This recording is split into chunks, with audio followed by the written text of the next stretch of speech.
विद्यार्थियों good morning. आज विद्यार्थियों हम सिलेबस जैसे कर रहे हैं हरियाणा का इतिहास, आधुनिक हरियाणा का इतिहास, ईस्ट इंडिया कंपनी का आधिपत्य किसके ऊपर? हरियाणा पर। ठीक है विद्यार्थियों, ईस्ट इंडिया कंपनी का आधिपत्य। तो जैसे विद्यार्थियों हम जानते हैं कि भी 1600 ईस्वी में ईस्ट इंडिया कंपनी की स्थापना हुई थी। क्वीन एलिजाबेथ प्रथम थी। क्वीन एलिजाबेथ प्रथम कब हुई थी स्थापना इसकी? 1600 ईस्वी में 31 दिसंबर। और क्वीन एलिजाबेथ प्रथम, और ये विद्यार्थियों ट्यूडर वंश की थी, डायनेस्टी, ट्यूडर डायनेस्टी की। ठीक है, तो ये था पहले जो इनको अधिकार मिला था ईस्ट इंडिया कंपनी को, वो मिला था ईस्ट और साउथ ईस्ट में व्यापार करने का, ये चार्टर मिला था, ये अधिकार मिला था इनको। ठीक है, तो ये अधिकार मिला विद्यार्थियों। तो बात हरियाणा की है, तो हरियाणा में ये हुआ विद्यार्थियों कि हरियाणा का जो उनको हिस्सा मिला वो 1803 की संधि, सरजी आजनगांव की संधि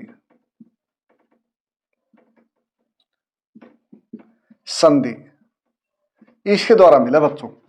ठीक है, अंग्रेजों और दौलत राव सिंधिया इनके मध्य हुई थी संधि है। ठीक है, दौलत राव सिंधिया, उसके द्वारा फिर हरियाणा के ऊपर ईस्ट इंडिया कंपनी का अधिकार हो गया, जो पहले दौलत राव सिंधिया का था। ठीक है, और उस समय जो शासक थे मुगल सम्राट शाह आलम, और शाह आलम का असली नाम बच्चों अली गौहर, ये असली नाम है। ठीक है,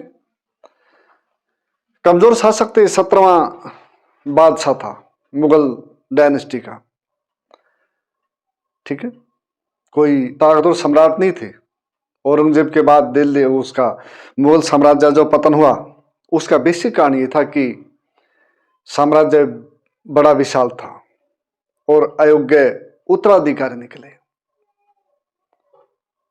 सबसे बड़ी बात ये रही थी।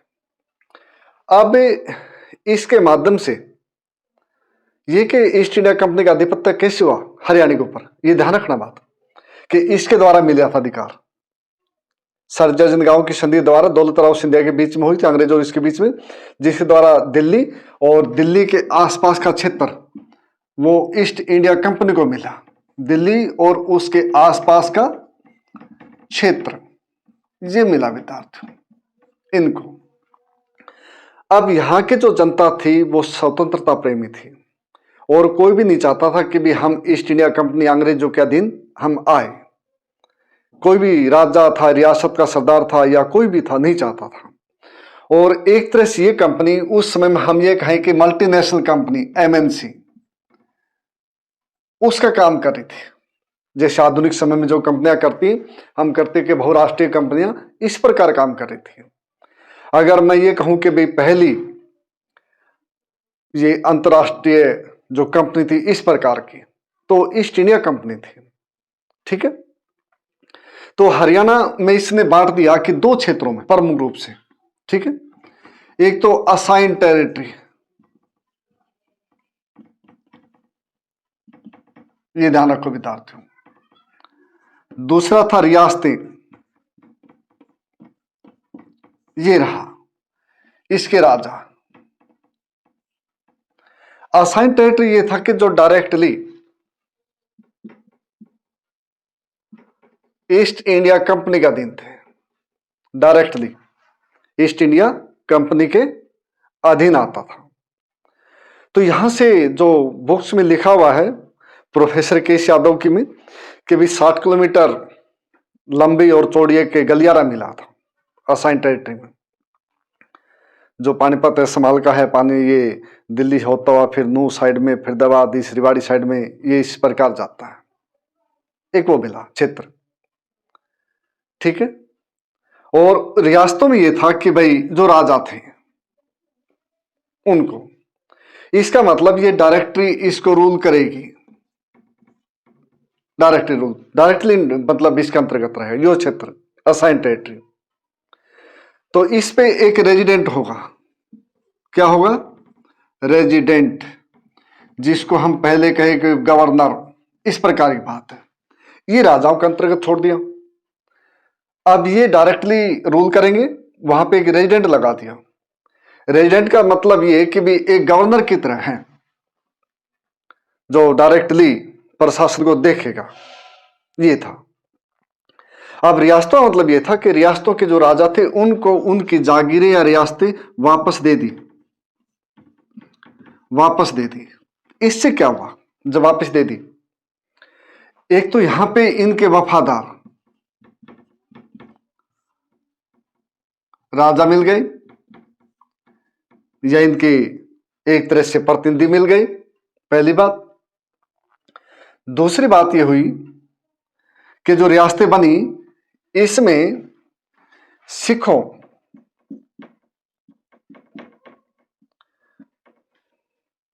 और राजस्थान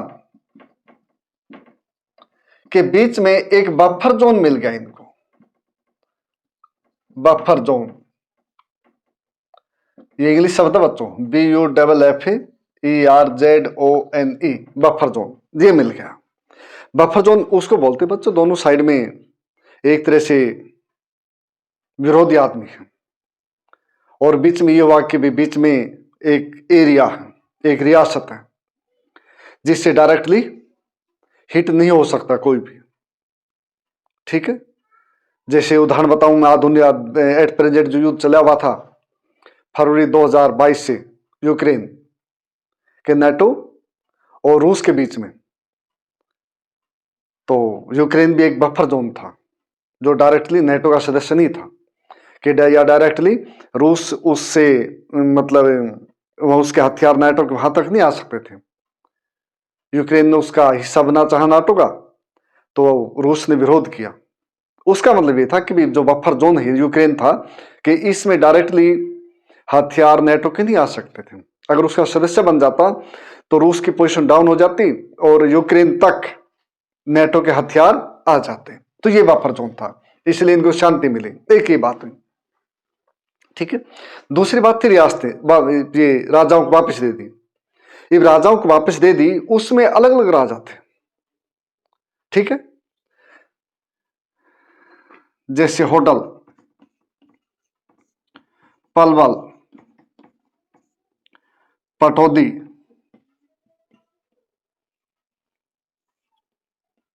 ठीक है, पटौदी, इस प्रकार इनको जब इनकी रियासतें वापस दे दी या दूसरे उनको वापस दी, तो फरूखनगर इसमें और भी है,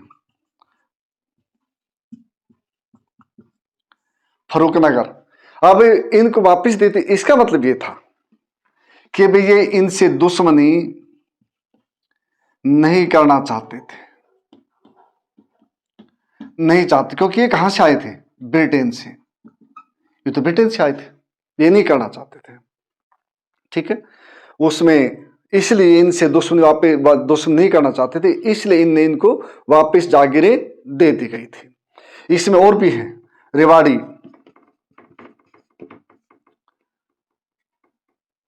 रेवाड़ी, होडल, पलवल, पटौदी, फरूखनगर, ये रियासतें, और बल्लभगढ़, ये रियासतें बच्चों। और भी रियासतें, छोटी मोटी रियासतें और भी थी इस प्रकार और है, ठीक है। इनको जब इनने वापस कर दी तो उसका मतलब यह है कि एक वफादार जो वर्ग था राजाओं का अंग्रेजों के प्रति, वो पैदा हो गया। वो पैदा होने के बाद अंग्रेजों को उतना डर नहीं रहा हमेशा के लिए जितना इनको दुश्मन बना के हो सकता था। पटौदी के जो राजा थे, जो बना इनने फैज तलब, फैज तलब खां, इसको, ये सरदार इसको दे दिया। और होडल मुर्तजा खां, होडल था जो मुर्तजा खां, इनको दे दिया। जो पलवल था मोहम्मद अली खां अफरीदी, मोहम्मद अली खां अफरीदी, इसको दे दी। पलवल, पलवल का जो एरिया बच्चों, मोहम्मद अली खां अफरीदी, इनको दे दिया।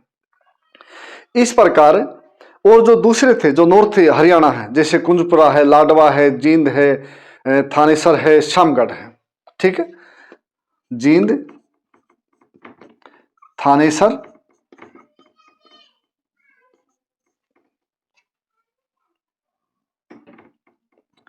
लाडवा, शामगढ़, यमुनानगर, इस प्रकार इनको दे दी, ठीक। तो रेवाड़ी थी राव तेज सिंह या तेजा सिंह, इनको वापस दे दी। बल्लभगढ़ है, वहां के जो राजा थे हीरा सिंह, उनको वापस दे दी। इसी प्रकार जींद है, थानेसर, लाडवा है, शामगढ़ है, यमुनानगर है, उनको इन्होंने वापस कर दी। और सरदना जो उत्तर प्रदेश मेरठ के पास थी, सरदना की बेगम सुमरो, सरदना की बेगम समरू, इसको गुड़गांव जो आधुनिक समय में गुरुग्राम है, और करनाल, यहां के जो रियासतों थे हिस्से थे, उसके कुछ गांव दे दिए इसने अंग्रेजों ने, ताकि भी जनता खुश रहे, इस प्रकार। और वहां की जो रियासत थी उनके भी खुश रहे, ये हुआ। तो लाडवा के जो राजा थे उसके बावजूद भी गुरुदत्त सिंह, लाडवा के राजा, ठीक है, लाडवा के राजा गुरुदत्त सिंह और थानेसर के भंगा सिंह, थानेसर के भंगा सिंह, ठीक है, इन्होंने एक संगठन बनाया। और उसमें एक छोटे राजा बूढ़िया रियासत थी, बूढ़िया,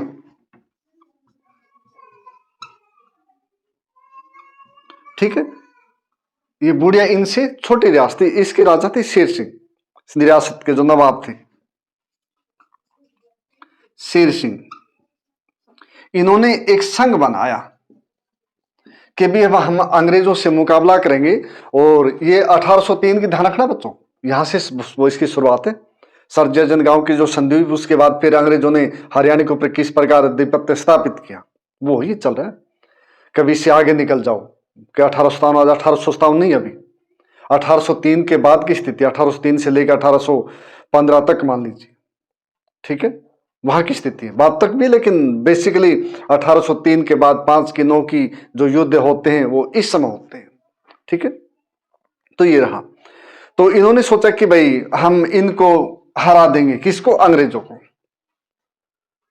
इसलिए इन्होंने एक संघ बना के लाडवा के राजा गुरुदत्त सिंह और थानेसर के भंगा सिंह और बूढ़िया के शेर सिंह, इन्हें संघ बनाया। और संघ बना करके अंग्रेजों के खिलाफ हो गए, और अंग्रेजों के खिलाफ होकर के युद्ध किया, लेकिन युद्ध ये हार गए, तीनों के तीनों हार गए। लेकिन खास बात यह है कि उसके बावजूद भी अंग्रेजों ने इनसे वैसा व्यवहार नहीं किया जो एक बहुत बड़े दुश्मन के साथ करते हैं, क्योंकि अंग्रेजों को यह पता था कि भी मित्र भी यही है, दुश्मन भी यही है, और हम तो 7000 किलोमीटर दूर से आए, ठीक है। इसलिए वो परमानेंटली दुश्मन नहीं चाहते थे, वो एक के साथ दूसरे को लड़ाना चाहते थे और अपना व्यापार और अपना साम्राज्य स्थापित करना चाहते थे। इसलिए उन्होंने कभी भी एक परमानेंट दुश्मनी किसी भी राजा से नहीं की। उनने झगड़ा भी किया, युद्ध भी किया, उनको हरा भी दिया। जैसे मराठों से हार गए, मराठों से 3 युद्ध हुए थे, एंग्लो मराठा युद्ध। एक पहला 1785 में शुरू हुआ था प्रथम, दूसरा 1803 में, और तीसरा 1817 में।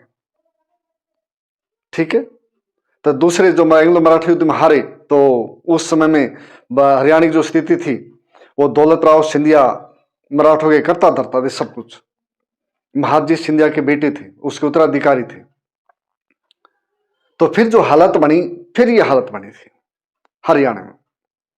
ठीक है, तो ये ऊपर वाला के ऊपर थोड़ा साफ कर दो विद्यार्थियों।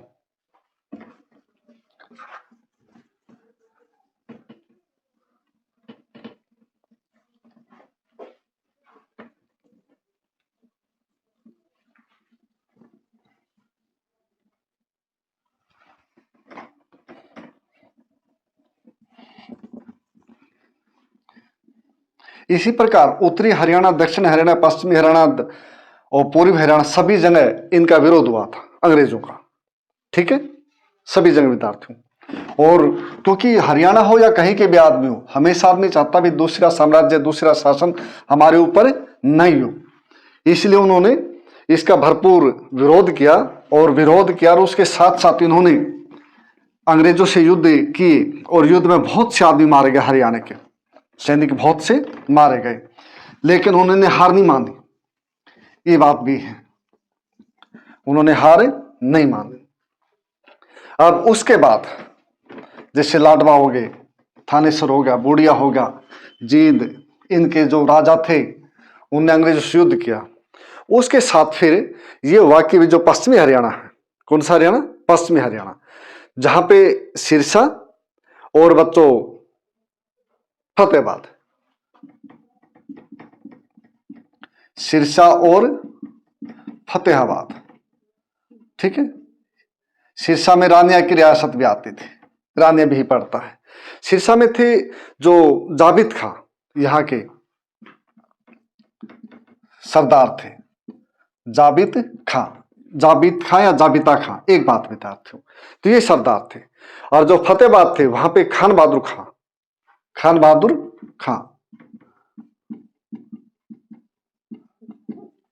यहाँ के सरदार ये थे। पश्चिमी जो हरियाणा, उसकी बात कर रहा हूं। तो ये भट्टी राजपूत थे, मुस्लिम भट्टी राजपूत।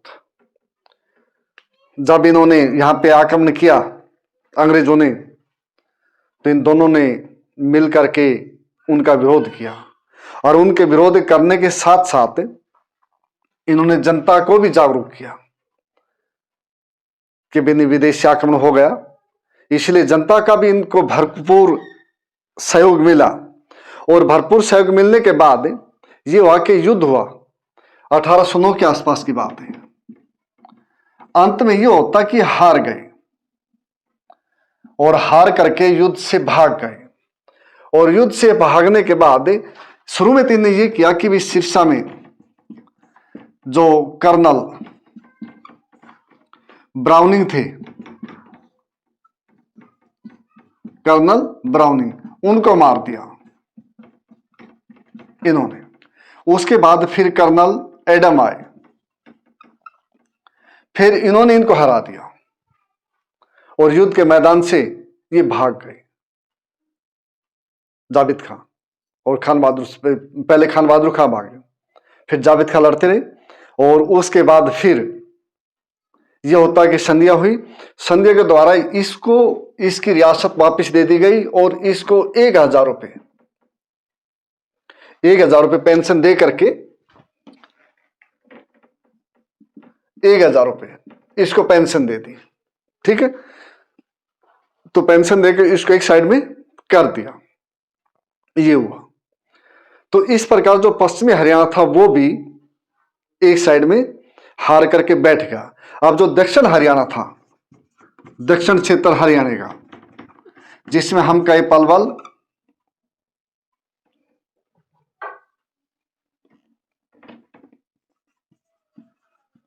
होडल, रेवाड़ी,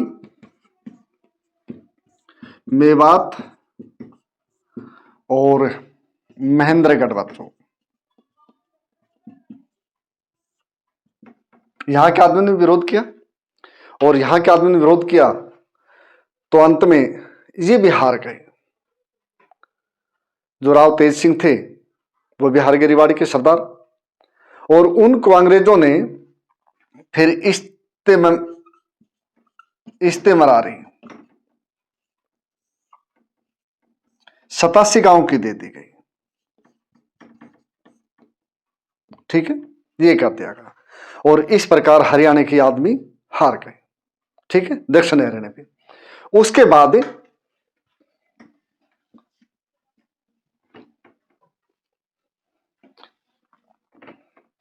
जो मध्य हरियाणा है, सोनीपत, रोहतक, झज्जर, भिवानी, जींद का कुछ हिस्सा, हिसार का पूर्वी भाग, जी ये मध्य हरियाणा। इस क्षेत्र में भी काफी अंग्रेजों को मेहनत करनी पड़ी या काफी लड़ना पड़ा यहाँ के आदमियों से, क्योंकि पहले जब अधिकार मिला तो इन्होंने इसको बम्बू खां को दे दिया।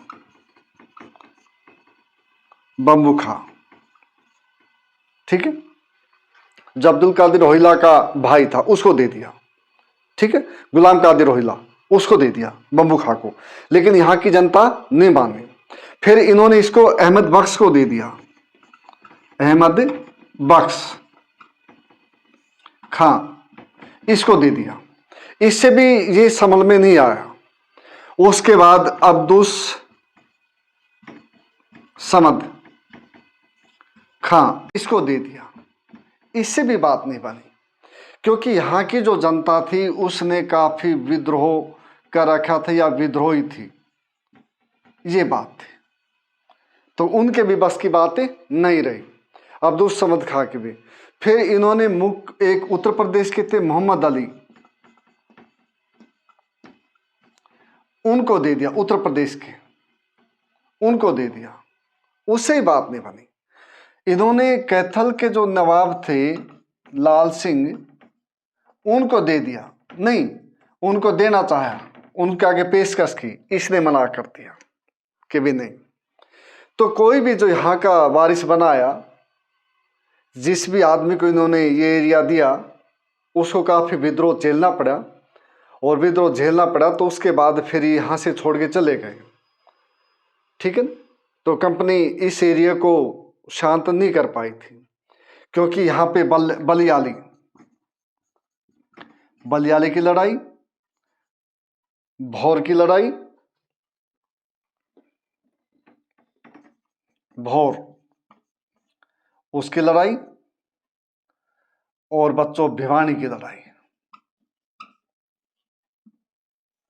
अंत में जो भिवानी की लड़ाई हुई 1809 में, फिर जाके इस एरिया की हार हुई थी। अदरवाइज ये एरिया अंग्रेजों से शांत नहीं हो पाया था, लास्ट तक नहीं हो पाया था। इस प्रकार जो इतिहास चल रहा है, ये बच्चों ईस्ट इंडिया कंपनी का आधिपत्य हरियाणा के ऊपर कैसे स्थापित हुआ, ये चल रहा है। कब से बात थी वो? 1803 से। कन्फ्यूजन नहीं होना। सबसे बड़ी बात यह कि समझ में आना चाहिए कि भाई हम टॉपिक क्या पढ़ रहे हैं और टॉपिक कहाँ से पढ़ रहे हैं। कि इतिहास तो एक तरह से, जो मोटे अक्षरों की बात कहूँ, कि यही है भाई, जो फैक्ट है उनका संग्रह है। लेकिन बड़ी बात यह है कि भी केवल उनका संग्रह भी नहीं है। इतिहास का मतलब सब कुछ है। सामाजिक, धार्मिक, आर्थिक, राजनीतिक, सांस्कृतिक जीवन जो भी कुछ घटा, कि भी उसके जो लिखितबद्ध हो गया वो इतिहास है। ठीक है, तो फिर ये एरिया कंट्रोल नहीं हो पाया। फिर उसके साथ जो हुआ विद्यार्थियों,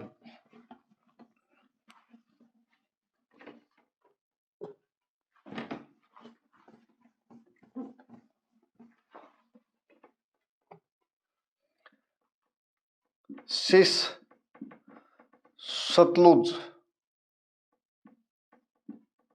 क्षेत्र, ये शिष्य बच्चों, जो विद्यार्थियों, शिष्य जो शब्द है कि ये एक लैटिन भाषा शब्द है। इसका मतलब होता है in the side of, in the side, कि सतलुज के उस पार। इसका मतलब ये कि 1805 में जो इन्हें समझौते किए थे अंग्रेजों ने, उनकी हालात एज इट इज वो छोड़ दी थी, जैसे भी वैसे रहो। 1803 के बाद जो 1805 में समझौते के उनमें, क्योंकि जो सतलुज का जो एरिया है इस साइड के जो राजा थे, जो पटियाला थे या यमुनानगर है, थानेसर है, मलेरकोटला है, ये क्षेत्र उसमें आता था, सतलुज एरिया में कि जो सतलुज जो नदी है उसके इस पार। अब 1809 में जाके अंग्रेजों ने महाराजा रणजीत सिंह इनसे संधि की। वो इसलिए की कि विदेशी जो ताकतें थी, विदेशी ताकतें दूसरे भी अंग्रेजों के अलावा, ठीक है, अब भी हावी हो गई।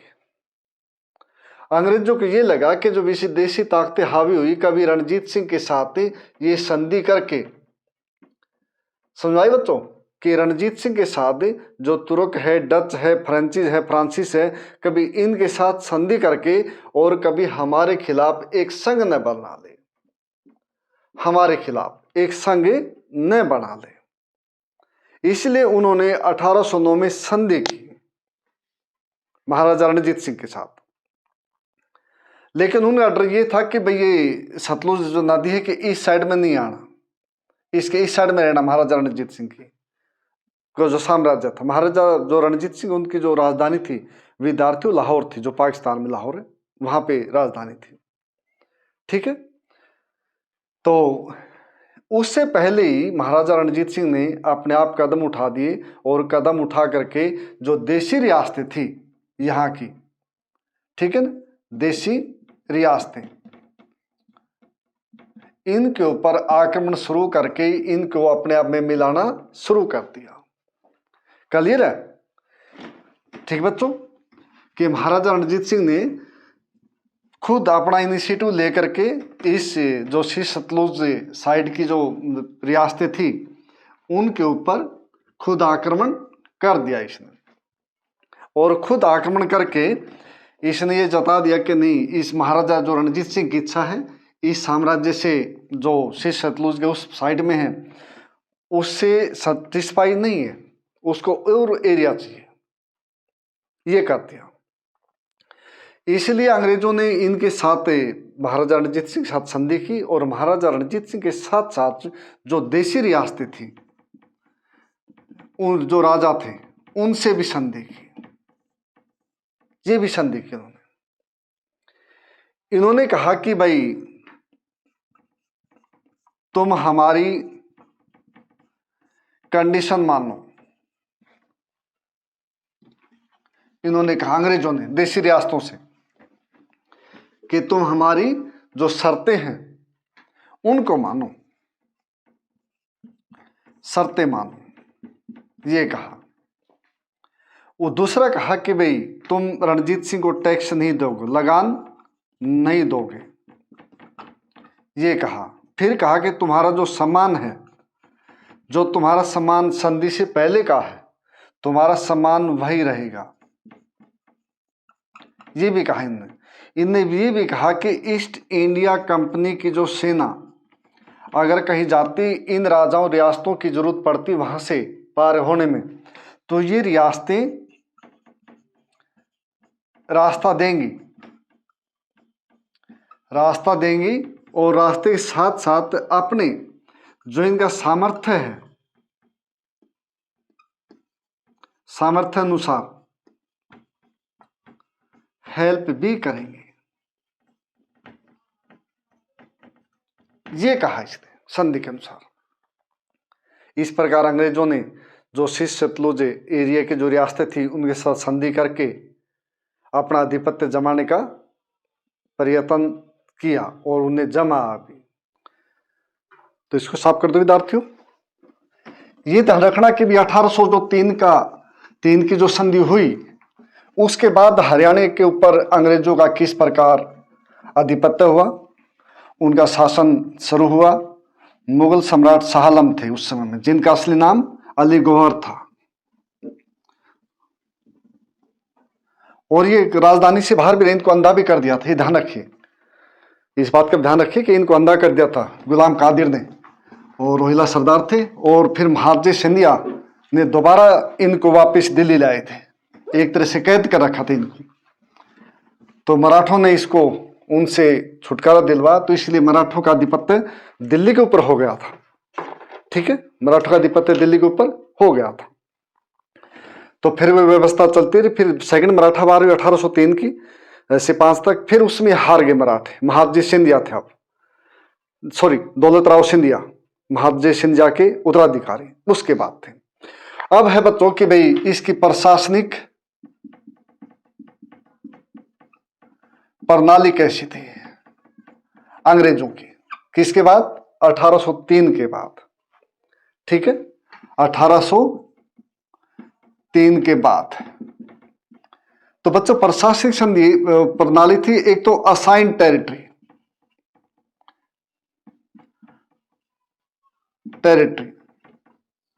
ये थी, दूसरा रियासतें जो स्वतंत्र छोड़ दी, जिन्हें स्वतंत्रता दे दी अंग्रेजों ने, ये रहा। यहां पे रेजिडेंट था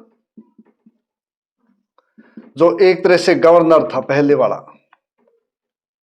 ठीक है, यहां पे राजा थे, तो ये करते थे गवर्नर। ठीक है, इनके पास सुप्रीम पावर थी रेजिडेंट के पास। ठीक है, अब दिक्कत क्या हुई कि दिक्कत ये हुई कि भाई हरियाणा एक तो विशाल क्षेत्र था उस समय में प्रशासनिक दृष्टि से अंग्रेजों के लिए, क्योंकि अंग्रेज अपने पैर तो जमा चुके थे, लेकिन अभी तक वो बात नहीं हुई थी जो एक होनी चाहिए थी 1803 में। ये रहा था। तो इन्होंने सब कुछ जो चला रेजिडेंट के माध्यम से वो चलाया, और रियासत के राजाओं से यहां से क्या हुआ कि इनको वफादार राजा मिल गए जो इनके मित्र बने, जिन्होंने इनसे संधियां की, जिनका इन्होंने अंग्रेजों का इन्होंने साथ दिया, वो थे। और बंगाल के जो थे, बंगाल के रेगुलेशन 8, ठीक है, बंगाल रेगुलेशन 8 1803 के तहत जो रेजिडेंट था, ये अब इसकी पावर का मुगल सम्राट, मुगल बादशाह नाम मात्र, इसके तहत ये पावर का प्रयोग करता था प्रशासन को चलाने के लिए। रेगुलेशन एक्ट 8 1803 मुगल सम्राट के नाम से ये प्रशासन को चलाता था, रेजिडेंट ये था। और रेजिडेंट था जो ये, हाँ, तो यहां पे अलग अलग इसके हेल्प करने के लिए 2 सीनियर रेजिडेंट ये भी थे, जिसको हम कहें कि हेड रेजिडेंट ये थे। इसके साथ एक रेजिडेंट और भी था जो दिल्ली के क्षेत्र को संभालता था और विभिन्न प्रकार के कार्य करता था। विभिन्न प्रकार का मतलब कि सारे कार्य करता था ये आदमी दिल्ली के आसपास के। रेजिडेंट एक हो गया, उसके साथ 2-3 रेजिडेंट और भी थे। ठीक है, ये भी ध्यान रखें। तो एक ये था विद्यार्थी प्रशासनिक दृष्टि में सबसे बड़ी बात हुई कि, लेकिन सबसे बड़ा दोष भी ये भी हुआ, इसमें जो सबसे बड़ा दोष आया ये हुआ इनमें कि नागरिक और राजनीतिक जो शक्ति थी वो एक ही आदमी में थी, वो था रेजिडेंट। अब इससे न्याय की उम्मीद तो नहीं कर सकते ना, न्याय तो नहीं मिलेगा। सबसे पहली बात ये सुनो विद्यार्थियों कि रेजिडेंट एक अधिकारी है, जिसको हम ये कहें कि वे गवर्नर, किसी भी का भी नाम लीजिए, इसे तात्पर्य है कि एक उच्च अधिकारी है ईस्ट इंडिया कंपनी का जो प्रशासन को चलाता है। ठीक है ना, सारी शक्ति उसके पास है। अगर ये मान लीजिए कि भाई नागरिक शक्ति भी आपके पास है, विधायक शक्ति भी आपके पास है, एग्जीक्यूटिव शक्ति भी आपके पास है, न्यायिक शक्ति भी आपके पास है, तो फिर आपको न्याय कैसे मिलेगा? जैसे अब की बात देखो कि भी मान लो पार्लियामेंट भारत की संसद है, क्लियर? अगर इसके पास विधायी का कहलाती है, इसके पास विधायक का विधायी शक्तियां हैं कि इसको कानून बनाने की शक्ति है, कानून बनाने की शक्ति इसके पास है, और उसके बाद जो कैबिनेट है उसको कानून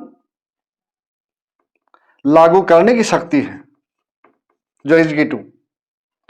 तो कानून ठीक बना या नहीं बना, कानून सही रूप से लागू हुआ नहीं हुआ, तो इसको देखेगी न्यायपालिका,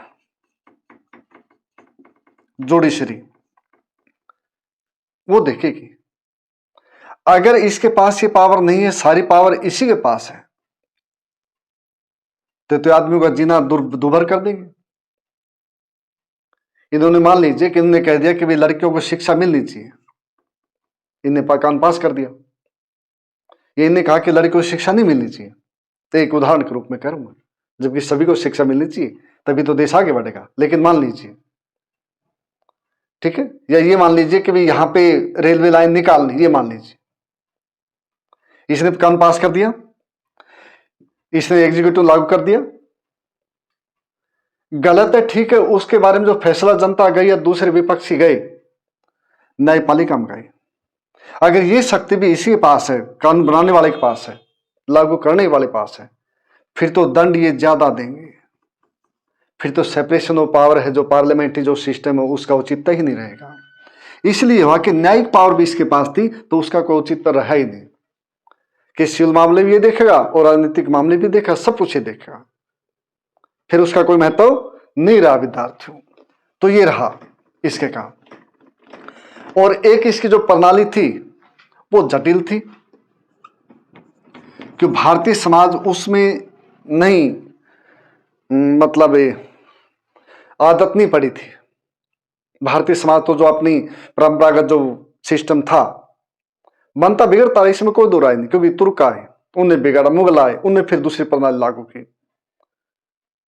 तो लेकिन पंचायत है जो ग्रामीण है वो हमेशा रही, ये भी रहा, ठीक है। तो इस प्रकार कुछ गड़बड़े हुई। फिर उसके साथ ये भी हुआ कि जो पुलिस व्यवस्था थी उसके लिए भी अधिकारी बने, कि वे प्रशासन को शांति व्यवस्था बनाए रखने के लिए। इसके साथ फिर न्याय प्रणाली, ये ध्यान से सुनना, चैप्टर तो सारा ध्यान से सुनना। न्याय प्रणाली, ये न्याय प्रणाली में दो प्रकार की अदालतें, एक तो दीवानी अदालतें बच्चों, जो मालगुजारिया काम करती थी, टैक्स प्रणाली इसको इकट्ठा करने की, और दूसरी फौजदारी, जो लड़ाई झगड़े से संबंधित थी, मारपीट, लड़ाई झगड़ा, इस प्रकार जघन्य अपराध उनसे संबंधित थे। एक पे दीवानी अदालत में तीन प्रकार की अदालतें, ठीक है ना। दीवानी अदालत में तीन प्रकार की अदालतें कौन कौन सी? एक तो निचली दीवानी अदालत,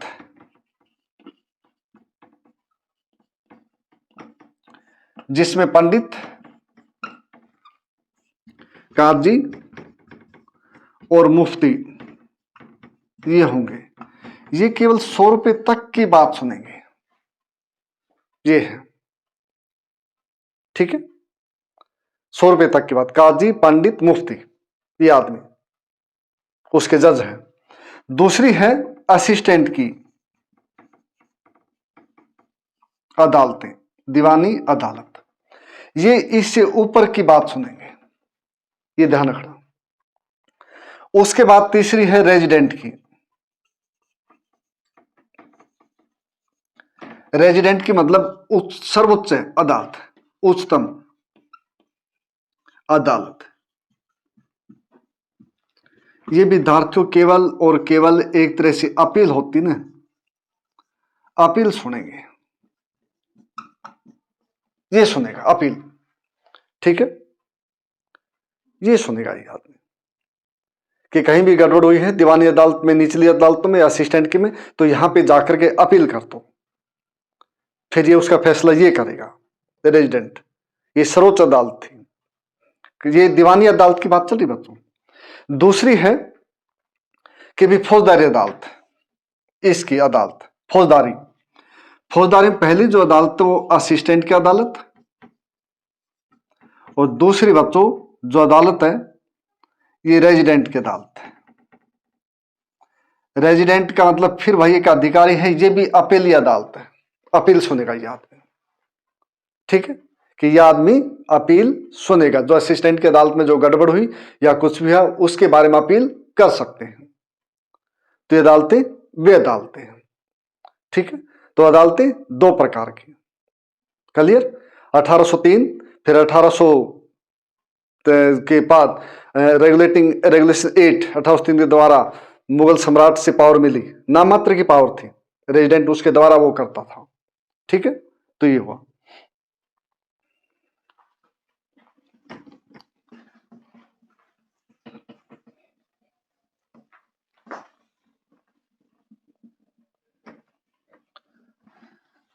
अब भी विद्यार्थी अदालतें जैसे 3 प्रकार की है, जिला स्तर पे, राज्य स्तर पे और केंद्र स्तर पे, ठीक है ना।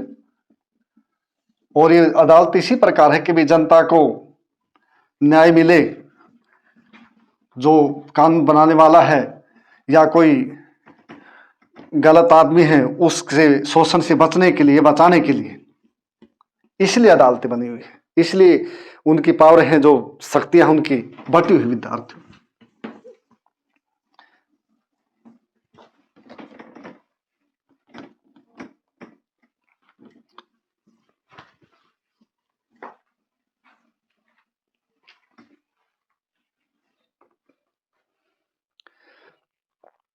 अब इस प्रकार जो व्यवस्था थी पहली वो खत्म हो गई, व्यवस्था जटिल भी हो गई और अंग्रेजों के अनुसार जनता को झुकना पड़ा या ढलना पड़ा। अब 1803 के बाद की जो सारी बातें हैं, तो अंग्रेजों ने ये किया कि भाई हरियाणा को बांट दिया, ठीक है, हरियाणा का विभाजन कर दिया, संभाग कहें या डिवीजन कहें, इसमें बांट दिया। उत्तरी जो हरियाणा था, कौन सा हरियाणा बच्चों? उत्तरी क्षेत्र या उत्तरी हरियाणा, इसमें हिसार,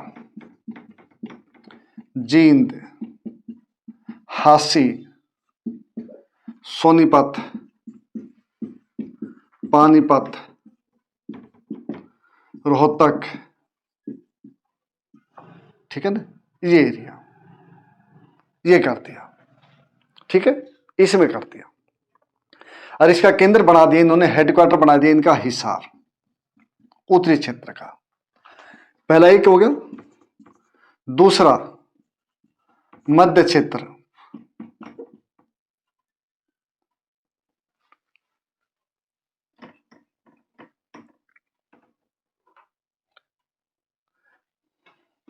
या केंद्र क्षेत्र, केंद्रीय क्षेत्र, इसका दिल्ली और दिल्ली के आसपास का एरिया ये होगा। इसका जो केंद्र रहा वो दिल्ली ही रहा, ये रहा। और तीसरा कर दिया विद्यार्थियों इन्होंने दक्षिण क्षेत्र, दक्षिणी जो क्षेत्र था इसका, जिससे गुड़गांव, मेवात, पलवल, महेंद्रगढ़, रेवाड़ी, इसमें बांट दिया। इस प्रकार बांट करके इसका प्रशासनिक दृष्टि से एक समूहली चलाने का इन्होंने प्रयास किया, 3 भागों में बांट करके ये चला। तो यहां पे एक रेजिडेंट है जो मैंने बताया था, ठीक है, रेजिडेंट ये अधिकारी है। ये व्यवस्था चलती रही, इसके पास सारी पावर थी, सारी शक्तियां थी इसके पास थी। पॉलिटिकल भी, सिविल भी, जुडिशरी भी, हर एक प्रकार की शक्तियां।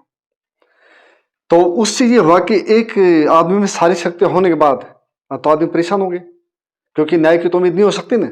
इसलिए 1819 में एक नई पोस्ट लाए कमिश्नर, ठीक है,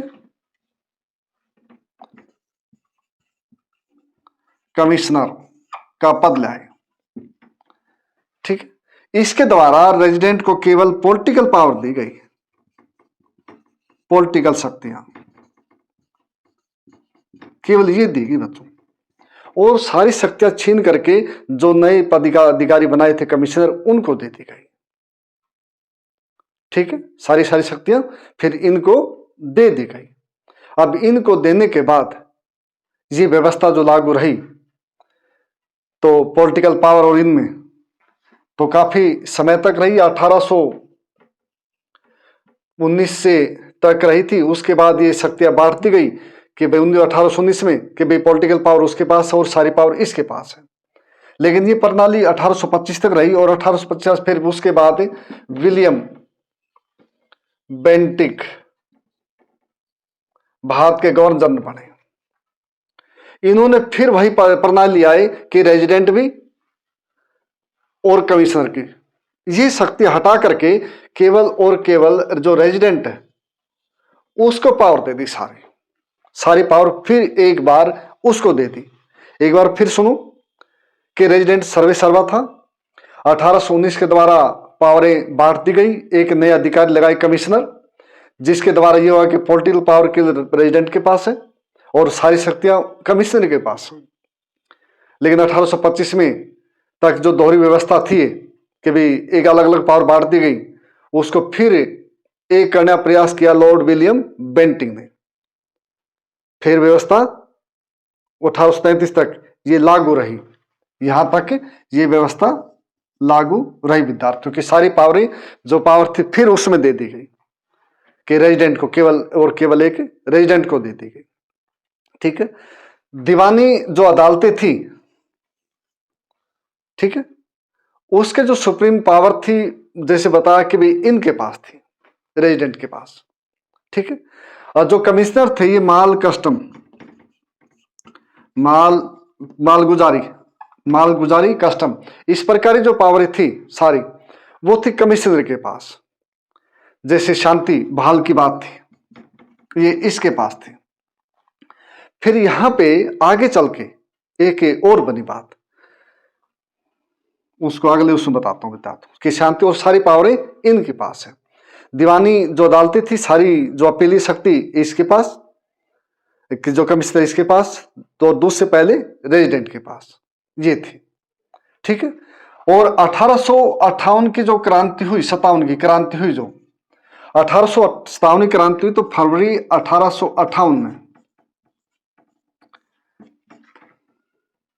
के तहत, ठीक है, हरियाणा को पंजाब में दे दिया गया। किसको दे दिया? पंजाब का हिस्सा मान लिया गया। जबकि 1803 में हरियाणा दिल्ली है उसके आसपास के एरिया के कारण ईस्ट इंडिया कंपनी का अधीन था। ये ध्यान से सुनना बच्चों, विद्यार्थियों, डेट के अनुसार। फिर जो 1833 का जो एक्ट आया उसके द्वारा जो बंगाल था, बंगाल को दो भागों में बांट दिया,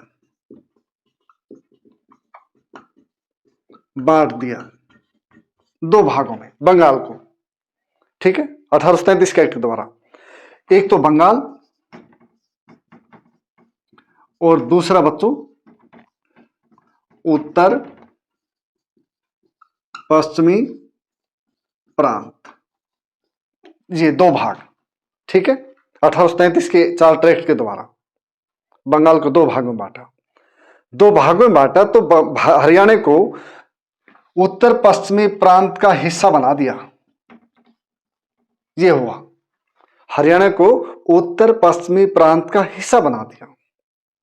1857 की क्रांति हुई, तो क्रांति के बाद फरवरी 1858 में हरियाणा को उत्तर पश्चिमी प्रांत से हटा करके पंजाब का हिस्सा बना दिया,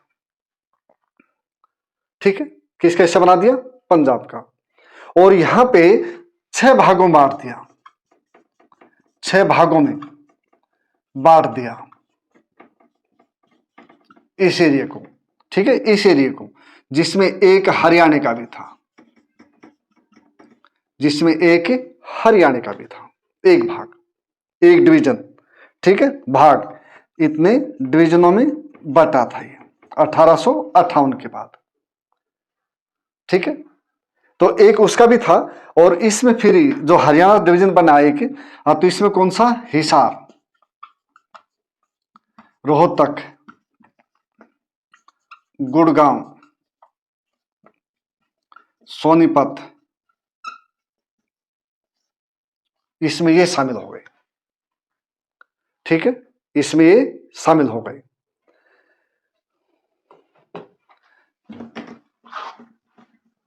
तो विद्यार्थियों ध्यान रखनी, डेट ध्यान रखनी, 1803 प्रयास किया अंग्रेजों ने, 1833 बंगाल का विभाजन, हरियाणा को बंगाल के अधीन बात करके उत्तर पश्चिमी जो प्रांत उसका हिस्सा बना दिया, ये ध्यान रखो।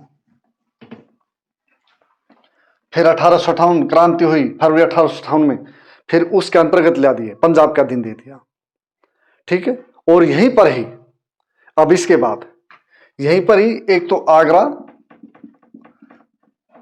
और दूसरा इलाहाबाद, जिसका नाम अब प्रयागराज बच्चों।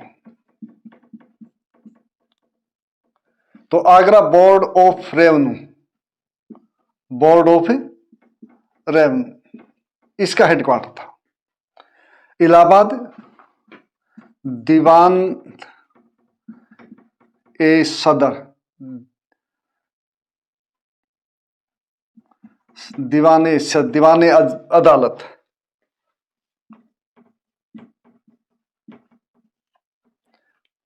और दूसरी सदर निजामत अदालत, ये बन गए, ठीक है। दीवानी अदालत और सदर दीवानी अदालत बच्चों, और सदर निजामत अदालत के फौजदारी और दीवानी अदालत, उसका हेडक्वार्टर प्रयागराज, जो आधुनिक नाम इलाहाबाद था।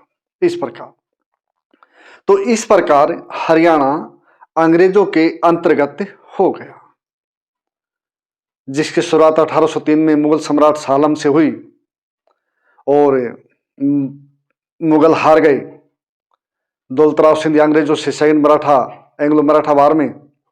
तो इस प्रकार अंग्रेजों ने हरियाणा को अपने अंतर्गत कर लिया बच्चों। 1858 तक की स्टोरी बताइए, इस प्रकार है, डिवीजनों बटा, संभाग बटा, रेजिडेंट हुआ, कमिश्नर हुए, फौजदारी अदालतें, दीवानी अदालतें 3 प्रकार की, फौजदारी अदालतें 2 प्रकार की, ठीक है। उससे पहले जो पटौदी थे, फरूखनगर था, बल्लभगढ़ था, बूढ़िया था, लाडवा, जो भी राजा महाराजा रहे उस रियासत के रहे, उनको सबको हरा दिया अंग्रेजों ने, ठीक है। तो सभी का धन्यवाद विद्यार्थियों।